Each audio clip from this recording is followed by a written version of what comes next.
بسم اللہ الرحمن الرحیم۔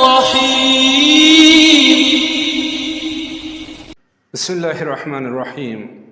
روحانی عجائبات چینل کے محترم ناظرین، السلام علیکم ورحمۃ اللہ وبرکاتہ۔ خوش آمدید کہتے ہیں ایک بار پھر آپ سب کو اس پیار بھرے چینل پہ، اس روحانی محفل میں، اس نورانی مجلس میں، کہ جہاں پہ ہمیشہ ہم آپ کے لیے دست بدعا رہتے ہیں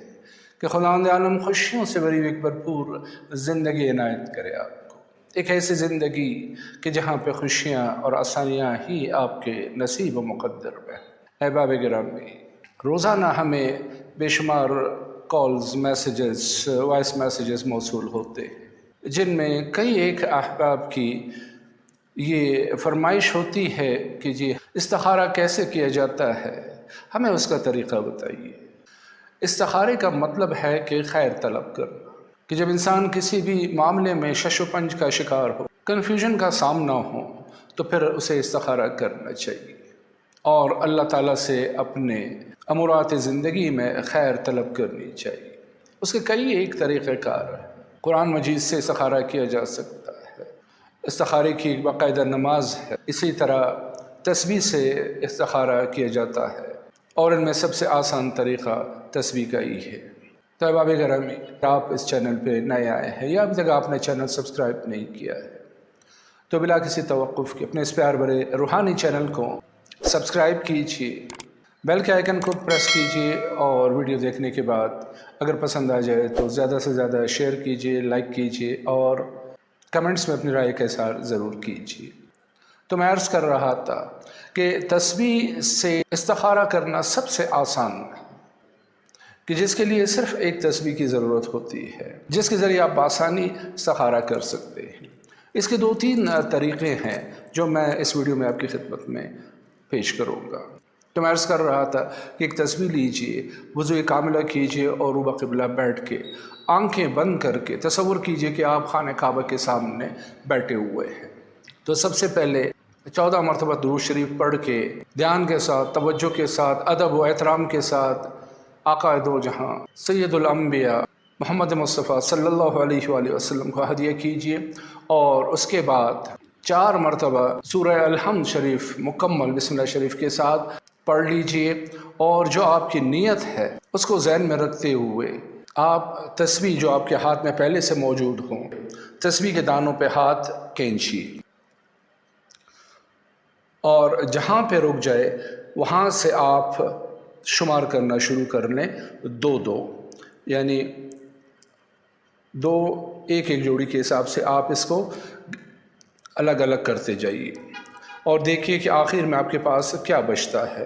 2 بچتے ہیں یا 1، جو بھی بچے اس کے مطابق یہ ہے کہ اگر آپ کے پاس جیسے اس میں ہمارے پاس 2 بچے آخر میں، تو 2 کا مطلب ہے کہ دروازے کے دونوں پٹ بند ہیں، یعنی اجازت نہیں ہے،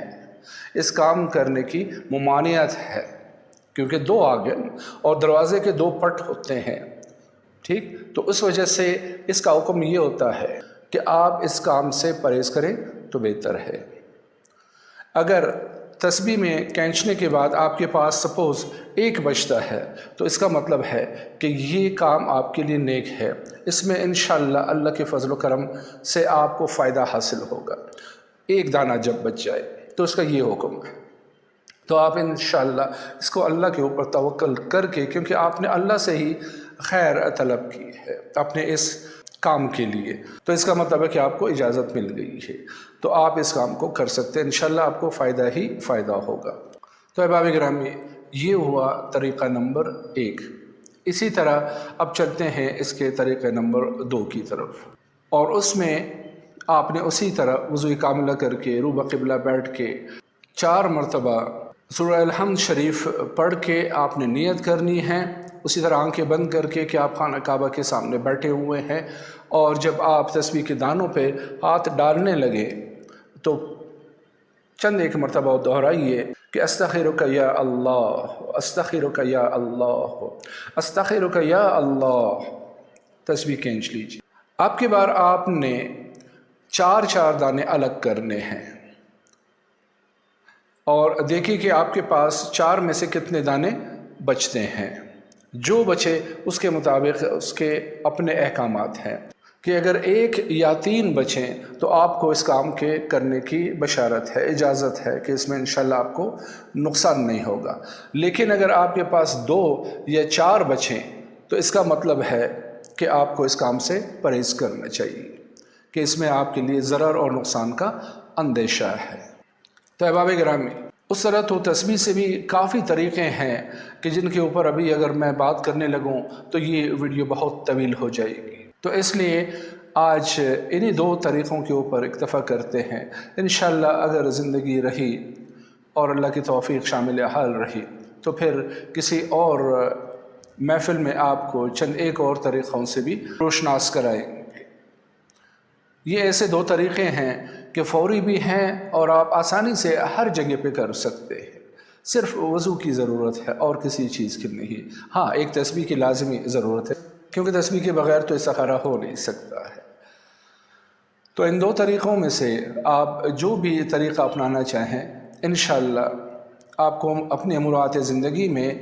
آسانی عنایت ہوگی اور آپ ضرر اور نقصان سے بچے رہیں گے، کیونکہ آپ مشورہ کس سے طلب کر رہے ہیں؟ اس ذات سے جو 70 ماہوں سے بھی زیادہ مہربان ترین ذات ہے۔ احباب گرامی، ان الفاظ کے ساتھ آج کے اس محفل سے آپ سے اجازت چاہتے ہیں، اسی پیار بڑے جملے کے ساتھ کہ اپنا بہت سارا خیال رکھیے۔ فی امان اللہ، اللہ حافظ۔